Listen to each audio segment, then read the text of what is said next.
Hey everybody, Rob Orgel. In today's video, I want to cover pistol caliber suppressors. Now, in many cases, that would mean something like pistol suppressor. To me, I like saying pistol caliber suppressor. Now, here's the top 5 things I wish I had known before buying a suppressor, putting in that $200 and that $800 suppressor, and then waiting my 2, 4, 6, 8, 10 months before I get my suppressor and find out why it's not all it's so cracked up to be. So let's count them down starting from number 5. Number 5, attachment devices. So you'll see on pistols that they're blowback operated. What that means is when you cycle your pistol, the barrel will tilt up. It does this to unlock the action. As it tilts up, when you add weight to the end of that suppressor, you prevent it from unlocking and tilting up. So pistol suppressors need a booster or a Nielsen device. And what that does is give back pressure to the pistol to help it unlock. In rifles, we don't like back pressure. In pistols, we need back pressure. So this Nielsen device is going to be thread pitch specific, and it is interchangeable. This allows us to screw our suppressor onto our pistol. Now, personally, I like using other systems such as pistol caliber carbines, where I can use a 3-lug style of mount. A 3-lug style of mount has 3 different lugs on the side of it. You drop it in, give it a slight rotation, and it locks into place. We'll show you what that looks like and why I prefer it as compared to the Nielsen device. That's number 5, mounting solution. Number 4, modularity and large bore suppressor. Anyone at the gun store and everybody buying their first suppressor says, I'm going to buy a 45 caliber suppressor. The reason I'm going to do that is I'll be able to suppress my entire gun collection. Now, hindsight, I wish I had not done that. It makes sense because it gets the maximum mileage out of your suppressor. However, progressing further down your career, and I'm sure you'll argue with me and throw comments in the comment section about how I don't know what I'm talking about, but I don't shoot 45 ACP anymore. I've never been a fan of 40 caliber. For me, pistols really live in that 9mm flavor. Sure, I've got some 10mm and some 357s and some 44s and some other cool things, but they're not the thing that I use the most, and they're definitely not what I use in defensive situations. Having said that, if you predominantly shoot 9mm, as most of the industry tends to do these days, it's better to buy just a 9mm suppressor. This will get maximum suppression of your 9mm, which probably you're using most anyways. If not, if you're a 45, 40 guy, then hey, by all means, get your 45 ACP suppressor and suppress your whole collection. But once you fall in love with that suppressor, if you want it to be even quieter, you'll get the 9mm version as well. That's number 4, getting an oversized bore for your suppressor. Number 3, wet versus dry. Now this is one of those confusing topics that people go back and forth about, and the truth is, I don't care. Putting lithium pulling grease or lithium gel or wire pulling, all the fancy stuff you can put inside your suppressor to make it a little bit quieter.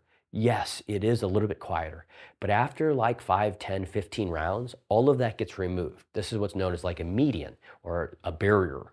This gets absorbed and then it comes out the end and it gets aerated and it's not good, and it kicks a ton of junk in your face. So I'm not a red dot optic on pistol. Comment in the section below if you want to know why I don't put red dots on my pistol.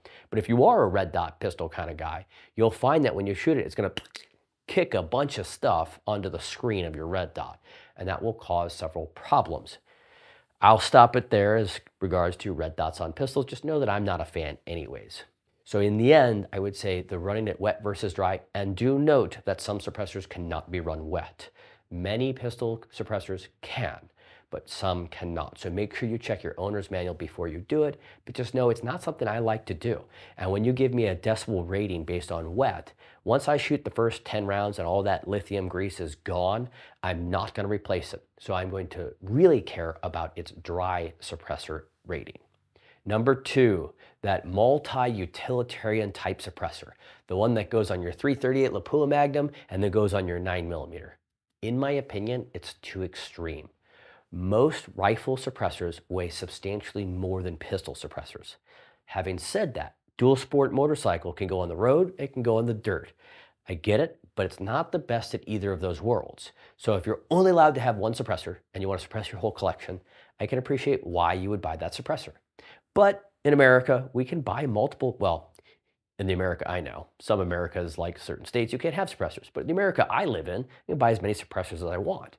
So I would recommend getting one rifle suppressor and one pistol suppressor. And if you want to dual with a 45, you know my thoughts on that. But this way you have a very capable rifle suppressor and a very capable pistol suppressor. One that can do both usually doesn't suppress rifles very well, given its bore diameter of, say, 9mm or 45 ACP. And then the weight of a rifle suppressor going onto a pistol, they just don't pair well. So it's my advice that if you want to dual, get yourself a 30 caliber rifle suppressor and get yourself a 45 or 9mm caliber pistol suppressor. Don't do the rifle pistol. In my experience, it has not voted well. That's number 2, rifle and pistol combination suppressors. Number 1, lack of applicability. Now, a lot of you are going to say, well, what are you talking about? I don't do this. This is fun on the range, but setting this up is not realistic to me. I don't foresee a situation when I'm going to draw my pistol in a defensive situation and say, hold on, take my muzzle protector or my thread protector off, put my suppressor on, and then engage a target.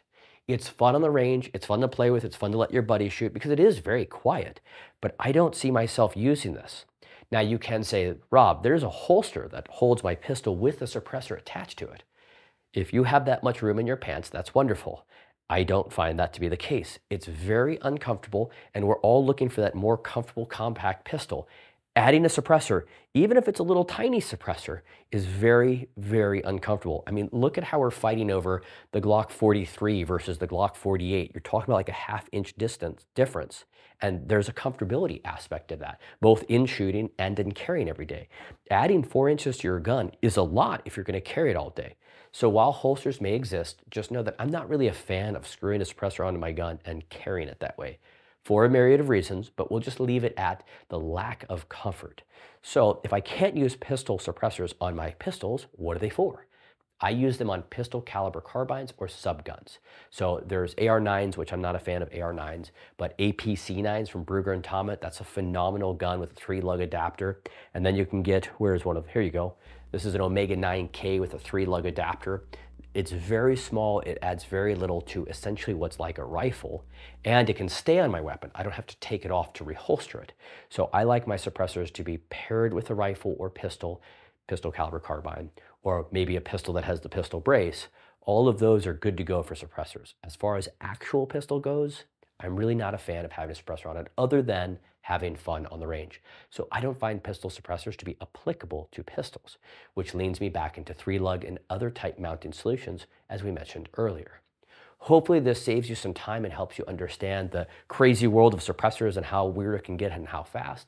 And I really hope this saves you giving an extra $200 to our government and an 8-month wait and however much you paid for your silencer. These are the things I wish I had known before I started buying pistol suppressors. Anyways, hope you enjoyed the video. It's free to like, comment, and subscribe, and it really helps us defeat that anti-2A algorithm that says guns are bad. They're not bad, and I know you already know that. Throw a comment in the comment section below to say guns are good, or the video is great, or hey, this helped me, or Rob, you know what you're talking about. All of those help me, and it's great. Having said that, as always, stay safe and keep training.